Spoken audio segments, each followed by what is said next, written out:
जगण्यासाठी सुंदर विचार, घरगुती उपाय, रोगमुक्त निरोगी जीवन जगण्यासाठी आणि राहण्यासाठी। आपण रोज नियमित कच्चा लसूण खाल्ल्याने हृदय मजबूत होते राहते। दररोज तुळशीचे पाने खाल्ल्याने सर्दी खोकल्यासारखे आजार होत नाहीत। शरीरातील प्रतिकारशक्ती वाढवते।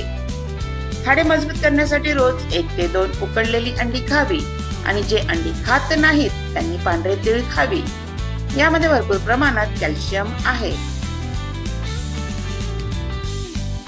रक्त शुद्ध करण्यासाठी कारल्याची भाजी दह्यामध्ये बनवून खाल्ल्याने फार लाभदायक असते।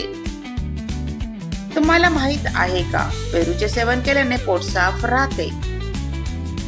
केसांची लांबी वाढवण्यासाठी आवळा पावडर खोबरेल तेलात मिसळून केसांच्या मुळांचा मसाज केल्याने केसांची लांबी दुपटीने वाढते।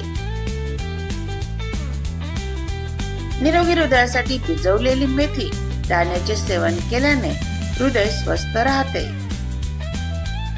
जेवण केल्यानंतर लगेच चहा घेऊ नका, यामुळे खाल्लेले अन्न नीट पचत नाही आणि पित्ताचा त्रास देखील होऊ शकतो। रोज कच्चा कांदा खाल्ल्याने पोटातील जंत मरतात। त्वचेचा आजार असल्यास कढीपत्ता सेवन करावे, यामुळे यामध्ये भरपूर प्रमाणात अँटीफंगल गुण असतात। व्हिडिओ आवडला असेल तर लाईक, शेअर आणि सबस्क्राईब नक्की करा। धन्यवाद।